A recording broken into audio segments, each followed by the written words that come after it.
ഇവിടെ നമ്മൾ ഡിസ്കസ് ചെയ്യാൻ പോകുന്നത് മാർജിനൽ കോസ്റ്റിംഗ് ടെക്നിക്ക് യൂസ് ചെയ്തെടുക്കേണ്ട വേറൊരു ഡിസിഷനാണ്. That is key factor or limiting factor. അതായത് ഒരു കീ ഫാക്ടർ അല്ലെങ്കിൽ ലിമിറ്റിംഗ് ഫാക്ടർ ഉണ്ടെന്നുണ്ടെങ്കിൽ നമ്മൾ എങ്ങനെയാണ് ഡിസിഷൻ എടുക്കേണ്ടതെന്ന്, അതായത് ഏതെങ്കിലുമൊക്കെ പ്രോഡക്റ്റ് പ്രൊഡ്യൂസ് ചെയ്യണോ വേണ്ടയോ എന്നൊക്കെ ഡിസിഷൻ എടുക്കേണ്ടതാണ് ഇവിടെ പഠിക്കാൻ പോകുന്നത്. എന്താണ് ഈ key factor or limiting factor? അതൊരു ഫാക്ടറാണ് വിച്ച് ലിമിറ്റ്സ് അവർ ആക്ടിവിറ്റി.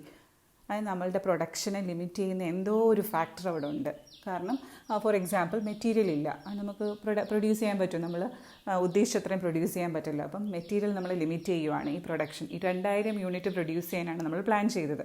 പക്ഷെ നമ്മളെ കൊണ്ട് 1200 യൂണിറ്റ് പ്രൊഡ്യൂസ് ചെയ്യാൻ പറ്റുന്നുള്ളൂ. കാരണം we are in shortage of material. അപ്പോൾ അവിടെ മെറ്റീരിയലാണ് നമ്മുടെ ലിമിറ്റിംഗ് ഫാക്ടർ. ചിലപ്പം ലേബർ ആയിരിക്കും നമ്മുടെ limiting factor. We don't have enough labourers four doing that work. അല്ലാന്നുണ്ടെങ്കിൽ ചിലപ്പോൾ സെയിൽസ് ആയിരിക്കും നമ്മുടെ ലിമിറ്റിംഗ് ഫാക്ടർ. ബാക്കി എല്ലാ ഫാക്ടേഴ്സും ഉണ്ട്. We have enough material, we have enough labour, we have enough resources, അതായത് മണി, ഇതെല്ലാം ഉണ്ട്. പക്ഷേ we don't have demand. Demand ഇല്ല എന്ന് വെച്ചാൽ എന്താ? സെയിലില്ല. അപ്പോൾ സെയിലായിരിക്കും ലിമിറ്റിംഗ് ഫാക്ടർ. അപ്പോൾ ഏതാണ്ട് ഒരു ഫാക്ടർ നമ്മുടെ പ്രൊഡക്ഷനെ ഡിസ്റ്റർബ് ചെയ്യുന്നു അല്ലെങ്കിൽ പ്രൊഡക്ഷൻ ലിമിറ്റ് ചെയ്യുന്നു. അതിനെയാണ് എന്തെന്ന് പറയുന്നത്? Limiting factor. അപ്പോൾ ഇവിടെ എന്താ പഠിക്കേണ്ടതെന്ന് വെച്ചാൽ വിത്ത് ദി അവൈലബിൾ മെറ്റീരിയൽ അല്ലെങ്കിൽ with the available labour hours or with the available demand how much should be produce to get maximum profit. നമ്മളിപ്പോൾ 2-3 പ്രോഡക്റ്റ്സ് ആയിരിക്കും പ്രൊഡ്യൂസ് ചെയ്യുന്നത്. അപ്പോൾ ഇതിൽ ഏത് പ്രോഡക്റ്റ് വേണം നമ്മൾ കൂടുതൽ പ്രൊഡ്യൂസ് ചെയ്യാൻ? കാരണം ഏതിനാണോ കൂടുതൽ കോൺട്രിബ്യൂഷൻ കിട്ടുന്നത് അതായിരിക്കണം നമ്മൾ പ്രൊഡ്യൂസ് ചെയ്യേണ്ടത്. ഒരുവിധം എല്ലാ ഡിസിഷൻസിൽ നിങ്ങൾ കോൺട്രിബ്യൂഷനെ ഇത് ചെയ്തുകൊണ്ടാണ്, കോൺട്രിബ്യൂഷൻ നോക്കിയിട്ടാണ് ഡിസിഷൻ ഫൈനലൈസ് ചെയ്യുന്നത്. ഇവിടെ അതുപോലെ തന്നെയാണ്. ഇപ്പോൾ 3-4 പ്രോഡക്റ്റ്സ് പ്രൊഡ്യൂസ് ചെയ്യുന്നുണ്ടെങ്കിൽ നമുക്ക് മെറ്റീരിയൽ ഷോർട്ടേജ് ആണെന്നുണ്ടെങ്കിൽ വിത്ത് അവൈലബിൾ മെറ്റീരിയൽ ഏത് പ്രോഡക്റ്റ് വേണം ആദ്യം പ്രൊഡ്യൂസ് ചെയ്യാൻ. കാരണം ഏത് പ്രോഡക്റ്റിനാണ് കൂടുതൽ പ്രോഫിറ്റ് കിട്ടുന്നത് ആ പ്രോഡക്റ്റ് വേണം നമ്മൾ പ്രൊഡ്യൂസ് ചെയ്യാൻ. അത് കണ്ടെത്തണമെന്നുണ്ടെങ്കിൽ ഏത് ടെക്നിക്ക് അപ്ലൈ ചെയ്തേ പറ്റൂ? മാർജിനൽ കോസ്റ്റിംഗ് ടെക്നിക്ക് അപ്ലൈ ചെയ്ത് നമ്മളത് കണ്ടെത്തിയിട്ട് ഡിസിഷൻ എടുക്കും. അതാണ് ഇവിടെ ചെയ്യാൻ പോകുന്നത്. അപ്പം തിയറിക്ക് പഠിച്ച് വെച്ചേക്കാൻ എപ്പോഴും ചോദിക്കാറുള്ള ഒരു തിയറിയാണ് what do you mean by key factor or limiting factor.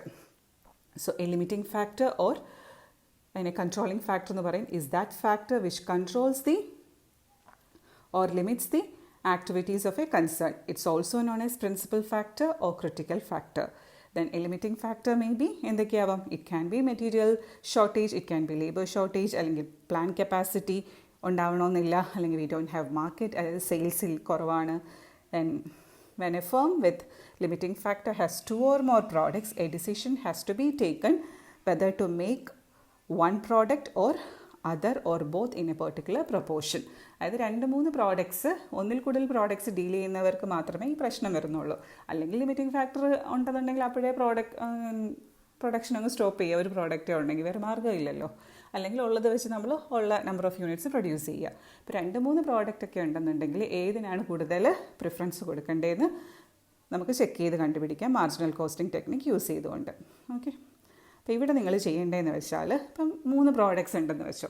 അപ്പോൾ ആദ്യം ഈ ടെക്നിക്ക് അപ്ലൈ ചെയ്യേണ്ട രീതിയാണ് പറയുന്നത്. ശ്രദ്ധിച്ച് കേട്ടോണം. ഫസ്റ്റ് സ്റ്റെപ്പ് എന്ന് പറയുന്നത് കോൺട്രിബ്യൂഷൻ കണ്ടെത്തുക. ഓരോ പ്രോഡക്റ്റിൻ്റെയും കോൺട്രിബ്യൂഷൻ കണ്ടെത്തുക. കോൺട്രിബ്യൂഷൻ കാൽക്കുലേറ്റിന് അറിയാമല്ലോ എങ്ങനെയാണ് ചെയ്യേണ്ടത്? Sales minus variable cost gives you contribution. അതാണ് ഫസ്റ്റ് സ്റ്റെപ്പ്. അതിനുശേഷം ചെയ്യേണ്ടതെന്ന് പറഞ്ഞാൽ കോൺട്രിബ്യൂഷൻ കണ്ടെത്തി. 3 പ്രോഡക്റ്റ് ഉണ്ടെങ്കിൽ 3ൻ്റെയും കോൺട്രിബ്യൂഷൻ കണ്ടെത്തുക. നെക്സ്റ്റ് സ്റ്റെപ്പ് എന്ന് പറഞ്ഞാൽ ഇതിൻ്റെ പ്രോഫിറ്റബിലിറ്റി കണ്ടെത്തുക. പ്രോഫിറ്റബിലിറ്റി കണ്ടെത്തുന്ന സ്റ്റെപ്പ് എന്ന് പറയുന്നത് ഇതിൻ്റെ മുന്നത്തെ സ്റ്റെപ്പിൽ കോൺട്രിബ്യൂഷൻ കണ്ടെത്തി. Contribution divided by limiting factor. ഇപ്പോൾ ക്വസ്റ്റ്യനിൽ തന്നിരിക്കും ഏതാണ് ലിമിറ്റിംഗ് ഫാക്ടർ. മുമ്പ് ഞാൻ കുറേ എക്സാമ്പിൾസ് പറഞ്ഞായിരുന്നു. ലിമിറ്റിംഗ് ഫാക്ടർ ക്യാൻ ബി ഒന്ന് മെറ്റീരിയൽ ഷോർട്ടേജ് ആവാം, അല്ലെങ്കിൽ ലേബർ ഷോർട്ടേജ് ആവാം, അല്ലെങ്കിൽ we may not be having enough plant capacity or market means sales. അപ്പോൾ ഇതിൽ ഏതെങ്കിലുമാണ് ലിമിറ്റിംഗ് ഫാക്ടറിൽ, അതാണ് ഡിനോമിനേറ്ററിൽ എഴുതേണ്ടത്. Contribution divided by limiting factor. For example labour hours ആണ് ലിമിറ്റിംഗ് ഫാക്ടർ എങ്കിൽ ഈ സ്റ്റെപ്പ് എങ്ങനെ ചെയ്യും? കോൺട്രിബ്യൂഷൻ അത് ഓൾറെഡി നമ്മൾ കാൽക്കുലേറ്റ് ചെയ്തു ഫസ്റ്റ് സ്റ്റെപ്പിൽ. Contribution divided by labour hours for 1 unit. 1 unit produce ചെയ്യാൻ വേണ്ടുന്ന ലേബർ അവേഴ്സ്, അതാണ് ഡിനോമിനേറ്ററിൽ എഴുതേണ്ടത്. നേരെ മറിച്ച് മെറ്റീരിയലാണ് ഷോർട്ടേജ് എങ്കിലോ കോൺട്രിബ്യൂഷൻ ഈ സ്റ്റെപ്പ് ചെയ്യേണ്ടത് കോൺട്രിബ്യൂഷൻ ഡിവൈഡഡ് ബൈ മെറ്റീരിയൽ ഏത് മെഷർമെൻറ്റാന്ന് നോക്കണം. കിലോഗ്രാം ആണെങ്കിൽ kilogram for 1 unit. 1 unit produce ചെയ്യാൻ ഉള്ള കിലോഗ്രാം. 1 ലിറ്റർ ആണെങ്കിൽ 1 ലിറ്റർ പെർ യൂണിറ്റ്. പ്രോഡക്റ്റ് ഒരു യൂണിറ്റ് പ്രൊഡ്യൂസ് ചെയ്യാൻ എത്ര ലിറ്റർ വേണം, അത് നിങ്ങൾ യുക്തിക്കനുസരിച്ച് ആലോചിച്ച് ചെയ്തോണം. അത് ക്വസ്റ്റ്യനിൽ തരും എന്താണ് ലിമിറ്റിംഗ് ഫാക്ടർ എന്ന്. പിന്നീട് സെയിൽസ് ആണ് ലിമിറ്റിംഗ് ഫാക്ടർ എങ്കിൽ ചിലപ്പോൾ ഇനഫ് മാർക്കറ്റ് കാണുമെന്ന്, മാർക്കറ്റ് ഇല്ല അല്ലെങ്കിൽ ഡിമാൻഡ് കുറവാന്നൊക്കെ പറഞ്ഞാൽ അതിൻ്റെ മീനിങ് എന്തോ, sales will be the limiting factor. അപ്പോൾ എന്താ ചെയ്യേണ്ടത്? Contribution divided by P V ratio ആണ് ചെയ്യേണ്ടത്. പി വി റേഷ്യോ അറിയാമല്ലോ എങ്ങനെയാണ് കാൽക്കുലേറ്റ് ചെയ്യേണ്ടതെന്ന്. പി വി റേഷ്യോ എങ്ങനെയാണ് കാൽക്കുലേറ്റ് ചെയ്യുന്നത്? P V ratio equals contribution divided by sales into 100. കോൺട്രിബ്യൂഷനും അറിയായിരിക്കും, സെയിൽസും തന്നിട്ടുണ്ടാവും ക്വസ്റ്റ്യനിൽ. അപ്പോൾ ഇത്രയും ചെയ്യണം. ഇത് ചെയ്ത് കഴിയുമ്പോഴത്തേക്കും ആർക്കാണ്, ഏത് പ്രോഡക്റ്റിനാണ് കൂടുതൽ പ്രോഫിറ്റബിലിറ്റി എന്ന് കിട്ടും. ABC എന്ന് പറഞ്ഞ 3 പ്രോഡക്റ്റ് ഉണ്ടെങ്കിൽ പ്രോഫിറ്റബിലിറ്റി എന്ന് പറഞ്ഞ സ്റ്റെപ്പ് ചെയ്യുമ്പം ഏതാണ് കൂടുതൽ പ്രോഫിറ്റബിലിറ്റി കാണിക്കുന്നത് ആ പ്രോഡക്റ്റിന് ഫസ്റ്റ് പ്രിഫറൻസ് കൊടുക്കണം.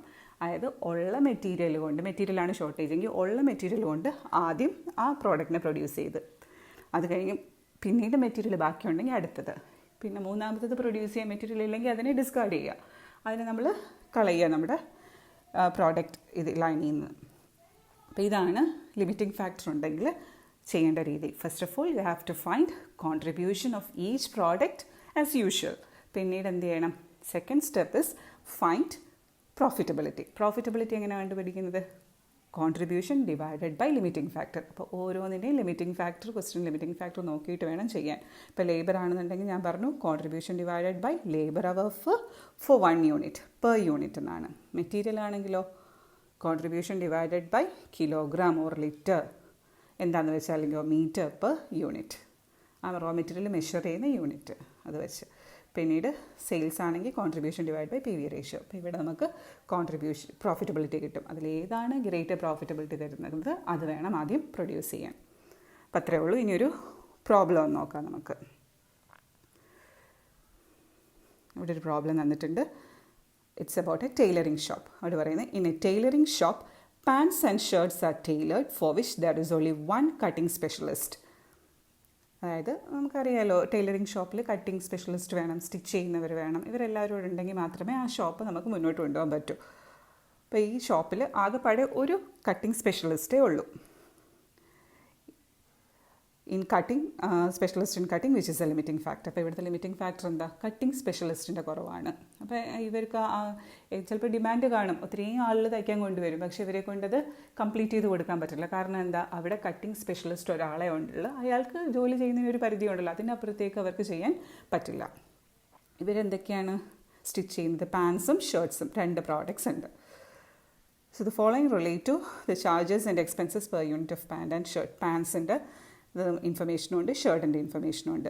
ടോട്ടൽ ചാർജസ് ഓൺ കസ്റ്റമർ, അതായത് ഒരു പാൻറ് സ്റ്റിച്ച് ചെയ്ത് കൊടുക്കുന്നതിന് 700 rupees, ഷർട്ടിനാണെങ്കിൽ 300. അപ്പോൾ ഇതെന്നാണ് സെല്ലിംഗ് പ്രൈസ്. അപ്പോൾ charge means it's a selling price. അപ്പോൾ സെല്ലിംഗ് പ്രൈസ് വന്നിട്ടുണ്ട് pants it 700, for shirt 300. Next tailoring expense, അത് വേരിയബിൾ കോസ്റ്റാണ്. പാൻസിന് 200 rupees, ഷർട്ടിന് 100. അപ്പോൾ tailoring expense is a variable cost. Cutting charge അതും വേരിയബിൾ കോസ്റ്റാണ്. കട്ടിംഗ് ചാർജ് എത്ര രൂപയെന്ന്? പാൻസിന് 200 രൂപയും ഷർട്ടിന് 100 രൂപയും. ബ്രാക്കറ്റിലൊരു ഇൻഫർമേഷൻ തന്നിട്ടുണ്ട്, ₹100 per hour. അതായത് 1 മണിക്കൂറിൽ കട്ടറിന് എത്ര രൂപ കൊടുക്കണമെന്നാണ്? 100 രൂപ കൊടുക്കണം എന്ന് പറയുന്നുണ്ട്. ഓക്കെ. പിന്നീട് ബാക്കിയുള്ള വേരിയബിൾ എക്സ്പെൻസ് എല്ലാം കൂടെ എത്ര വരുന്നുണ്ട്? Pants 50, shirt 40. അപ്പോൾ ഇത്രയാണ് തന്നേക്കുന്നത്. ഫിക്സ് കോസ്റ്റും നമുക്ക് വേണ്ട, കാരണം ആ പോർഷനിലൊന്നും ആ സ്റ്റെപ്പിലൊന്നും നമുക്ക് എത്തണ്ടല്ലോ ഇതിന് ഡിസിഷൻ എടുക്കാനായിട്ട്. നമുക്ക് 2 സ്റ്റെപ്പ് മതി. First find contribution, then find profitability. ഇത് രണ്ടും ചെയ്യുന്നതിന് നമുക്ക് എന്ത് വേണ്ട? ഇവിടുത്തെ പ്രോഫിറ്റബിലിറ്റി ചെയ്യുന്നത് contribution divide by limiting factor എന്ന് പറഞ്ഞാൽ ഇത് നമുക്ക് ഫിക്സ് കോസ്റ്റ് ഒന്നും വേണ്ട. അതുകൊണ്ട് ഫിക്സ് കോസ്റ്റ് ഒന്നും ഈ ക്വസ്റ്റ്യനിൽ വേണമെന്നില്ല. So prepare the above information to show the profitability of a product during the shortage in cutting specialist. അപ്പോൾ കട്ടിംഗ് സ്പെഷ്യലിസ്റ്റിൻ്റെ ഷോർട്ടേജ് ആണ്, അതായത് ലേബർ അവേഴ്സ് ആണ് ഷോർട്ടേജ് എങ്കിൽ എന്തായിരിക്കും? പാൻസ് വേണോ നമ്മൾ പ്രൊഡ്യൂസ് ചെയ്യേണ്ടത്, അതോ ഷർട്ട് വേണോ നമ്മൾ പ്രൊഡ്യൂസ് ചെയ്യേണ്ടത്? പാൻസിൽ കോൺസെൻട്രേറ്റ് ചെയ്യണോ ഷർട്ട്സിൽ കോൺസെൻട്രേറ്റ് ചെയ്യണോ എന്ന് നോക്കാം. ഓക്കെ. അപ്പോൾ അതിന് സോൾവ് ചെയ്യാം. ആദ്യം എന്ത് ചെയ്യണമെന്നാണ് പറഞ്ഞത്? First we have to find the contribution. അത് പാൻസിൻ്റെയും ഷർട്ടിൻ്റെയും ആദ്യം സെല്ലിംഗ് പ്രൈസ് ചെയ്താൽ പാൻസിൻ്റെ സെല്ലിംഗ് പ്രൈസ് 700, ഷർട്ടിൻ്റെ ആണെങ്കിൽ 300. പിന്നീട് ലെസ് വേരിയബിൾ കോസ്റ്റ്. എന്തൊക്കെയായിരുന്നു വേരിയബിൾ കോസ്റ്റ്? കട്ടിംഗ് ചാർജ് ഉണ്ട്, ടൈലറിംഗ് ചാർജ് ഉണ്ട്, വേരിയബിൾ എക്സ്പെൻസ് ഉണ്ട്. അതെല്ലാം ക്വസ്റ്റ്യനിൽ തന്നിട്ടുണ്ടായിരുന്നു. രണ്ട് ഇതാണ് tailoring charge 200, cutting charge 200, variable expense 50, total 450. ഇവർക്കോ 100 + 100 + 40 that is 240. അപ്പോൾ അതാണ് ചെയ്യേണ്ടത്. ഓക്കെ, എല്ലാം കൂടെ വേരിയബിൾ കോസ്റ്റ്, ഇത്രയും കൂടെ വേരിയബിൾ കോസ്റ്റാണ്. 450 മൈനസ് ചെയ്യുമ്പം കോൺട്രിബ്യൂഷൻ പെർ യൂണിറ്റ് കിട്ടി. രണ്ടുപേരുടെയും കോൺട്രിബ്യൂഷൻ. പാൻസിന് 250, ഷർട്ടിന് 60. ഓക്കെ, അവിടെ വരെ മതി. കോൺട്രിബ്യൂഷൻ കഴിഞ്ഞ് അടുത്ത സ്റ്റെപ്പ് എന്താ പറഞ്ഞത്? പ്രോഫിറ്റബിലിറ്റി കാൽക്കുലേറ്റ് ചെയ്യണം. പ്രോഫിറ്റബിലിറ്റി എങ്ങനെ ചെയ്യണമെന്നാണ് പറഞ്ഞത്? There is a formula. And formula is contribution divided by limiting factor. അതായത് ഇവിടെ ലിമിറ്റിംഗ് ഫാക്ടർ എന്താണ്? Labour hours of cutting specialist ആണ് ലിമിറ്റിംഗ് ഫാക്ടർ. അപ്പോൾ ഇവിടെ വേണ്ട എന്താണ്? Labour hour per unit. ഡിനോമിനേറ്ററിൽ വേണ്ടത് ലേബർ അവേഴ്സാണ് ലിമിറ്റിംഗ് ഫാക്ടറെങ്കിൽ ഡിനോമിനേറ്ററിൽ എന്താ വേണ്ടതെന്ന് ആദ്യം ഡിസ്കസ് ചെയ്തപ്പോൾ പറഞ്ഞായിരുന്നു. Labour hour for 1 unit. ഒരു യൂണിറ്റ്, ഒരു പാൻസിന് വേണ്ടി എത്ര അവേഴ്സ് അയാൾ സ്പെൻഡ് ചെയ്യണം, അല്ലെങ്കിൽ ഒരു ഷർട്ടിന് വേണ്ടി അയാൾ എത്ര അവേഴ്സ് സ്പെൻഡ് ചെയ്യണം. അത് ക്വസ്റ്റ്യനിൽ തന്നിട്ടുണ്ടോ എന്ന് നോക്കാം. ഓക്കെ, ക്വസ്റ്റ്യനിൽ ഇങ്ങനെയാണ് തന്നിരുന്നത്. കട്ടിംഗ് ചാർജസ് 100 പെർ അവറും 1 മണിക്കൂറിൽ 100 രൂപയാണ് കൊടുക്കുന്നത്. അയാൾ ഒരു പാൻറ്റ് തയ്ക്കുന്നതിന് എത്ര രൂപ കൊടുത്തെന്ന് പറയുന്നു? 200 രൂപ കൊടുത്തെന്നും പറയുന്നു. ഇതാണ് കട്ടിംഗ് ചാർജിനെ കുറിച്ചുള്ള ഇൻഫർമേഷൻ. അപ്പോൾ നോക്കേ, ഇതാണ് തന്നിരുന്നത്. നമുക്ക് മനസ്സിലായി ലിമിറ്റിംഗ് ഫാക്ടർ ലേബർ അവേഴ്സാണ്. ഇത് കട്ടിംഗ് സ്പെഷ്യലിസ്റ്റിൻ്റെ ലേബർ അവേഴ്സാണ് ലിമിറ്റിംഗ് ഫാക്ടർ. നമുക്ക് ഇത് സോൾവ് ചെയ്യണമെങ്കിൽ we need labour hour for 1 unit. അതായത് ലേബർ അവർ ഫോർ 1 പാൻറ്റും വേണം, ലേബർ അവർ ഫോർ 1 ഷർട്ടും വേണം. എങ്കിലേ അത് കംപ്ലീറ്റ് ചെയ്യാൻ പറ്റൂ ആ സ്റ്റെപ്പ്. ഹിൻഡ് തന്നിരിക്കുന്നത് ഇതാണ്. പാൻസിൻ്റെ ഹിൻഡ് ഇങ്ങനെയാണ് തന്നിരിക്കുന്നത്. ₹100 ഫോർ 1 അവർ. 1 മണിക്കൂറിലേക്ക് അയാൾക്ക് കൊടുക്കുന്ന കൂലിയാണ് 100 രൂപ. അങ്ങനെ ടോട്ടൽ എത്ര രൂപ കൊടുത്തെന്നാണ് പറഞ്ഞത്? ഒരു പാൻറ്റ് തയ്ക്കുന്നതിന് നമുക്ക് 200 രൂപ കൊടുത്തെന്നാണ് പറഞ്ഞത്. 200 രൂപ കൊടുക്കണമെങ്കിൽ 1 മണിക്കൂറിലേക്ക് 100 രൂപ കൊടുക്കത്തുള്ളൂ. അയാൾക്ക് 200 രൂപ കൊടുത്തു ഒരു പാൻറ്റിന്. അപ്പോൾ ഒരു പാൻറ്റിന് അയാൾ എത്ര മണിക്കൂർ സ്പെൻഡ് ചെയ്ത് കാണും? 100 രൂപ 1 മണിക്കൂറിലേക്ക് വേണ്ടി. ഇപ്പോൾ 200 രൂപ കൊടുത്തെങ്കിൽ 200 രൂപയാണ് ഒരു പാൻസിന് കൊടുത്തത്. ഒരു പാൻസിന് 200 രൂപ കൊടുത്തെങ്കിൽ അയാൾ ഒരു പാൻസിന് വേണ്ടി എത്ര മണിക്കൂർ സ്പെൻഡ് ചെയ്ത് കാണും? 200 × 1 / 100 that's equal to 2 hour. So labour hours for 1 pant equals 2. അതുപോലെ എന്തിൻ്റെയും കണ്ടുപിടിക്കണം? ഷർട്ടിൻ്റെയും കണ്ടുപിടിക്കണം. ഇപ്പോൾ ഷർട്ടിൻ്റെ എങ്ങനെയാണ്? 1 അവറിൽ 100 രൂപയാണ് കൊടുക്കുന്നത്. 100 രൂപ തന്നെ കൊടുത്തോളൂ ഷർട്ടിന്. അതിൻ്റെ മീനിങ് എന്താ? ഷർട്ടിന് വേണ്ടി 1 മണിക്കൂർ. So 1 labour hour for 1 shirt. 1 അവറാണ് ഒരു ഷർട്ടിന്. അപ്പോൾ കിട്ടിയല്ലോ. നമുക്ക് പ്രോഫിറ്റബിലിറ്റി കണ്ടുപിടിക്കാനുള്ള ഫോർമുലയിൽ ഡിനോമിനേറ്റർ കിട്ടി. ന്യൂമറേറ്റർ ഓൾറെഡി നമ്മുടെ കയ്യിലുണ്ട്, കോൺട്രിബ്യൂഷൻ. ഇനി അതിനെ സോൾവ് ചെയ്താൽ പോരെ. സോ പാൻസിൻ്റെ കോൺട്രിബ്യൂഷൻ എന്ന് പറയുന്നത് 250 divided by 2 that is labour hours for 1 pant equals 125 per hour കിട്ടി. മറ്റേതാണെങ്കിൽ കോൺട്രിബ്യൂഷന് 60, ഷർട്ടിൻ്റെത് 60 divide by labour hour per shirt എന്ന് പറയുന്ന 1 അവർ ദാറ്റ്സ് ഈക്വൽ ടു 60. അപ്പോൾ ഏതാണ് കൂടുതൽ കോൺട്രിബ്യൂഷൻ തരുന്നത്, അല്ലെങ്കിൽ കൂടുതൽ പ്രോഫിറ്റബിലിറ്റി തരുന്നത്?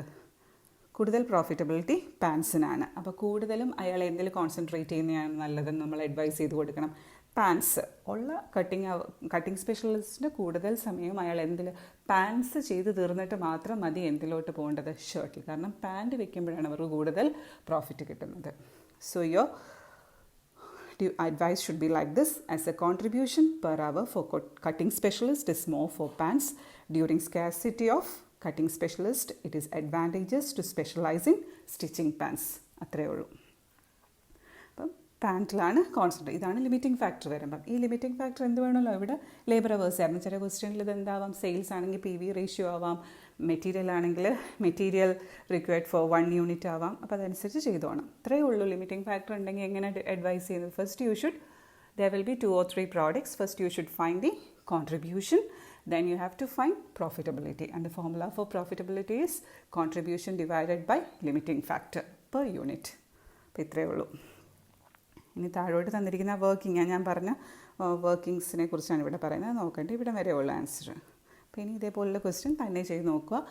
ഇതൊരു ഇമ്പോർട്ടൻറ്റ് ആസ്പെക്റ്റാണ് കേട്ടോ, ഒരു ഇമ്പോർട്ടൻറ്റ് പാർട്ടാണ്. ആസ്പെക്റ്റിലെ ഒരു ഇമ്പോർട്ടൻറ്റ് പാർട്ട്. ഇത് എപ്പോഴും വേണമെങ്കിലും ചോദിക്കാം. നിങ്ങളിനി എന്തെങ്കിലും ഡിപ്പാർട്ട്മെൻറ്റൽ ടെസ്റ്റൊക്കെ എഴുതുമ്പം സബ്ജക്റ്റുമായിട്ട് ബന്ധപ്പെട്ട് എപ്പോഴും അറിഞ്ഞിരിക്കേണ്ട ഒരു പാർട്ടാണ് ലിമിറ്റിംഗ് ഫാക്ടർ. അതിനെ സോൾവ് ചെയ്യുന്നത്. എക്സാമിൽ ചിലപ്പോഴൊക്കെ ചോദിച്ചിട്ടുണ്ട്, പക്ഷേ തിയറി വളരെ ഇമ്പോർട്ടൻ്റ് ആണ്. ഓക്കെ.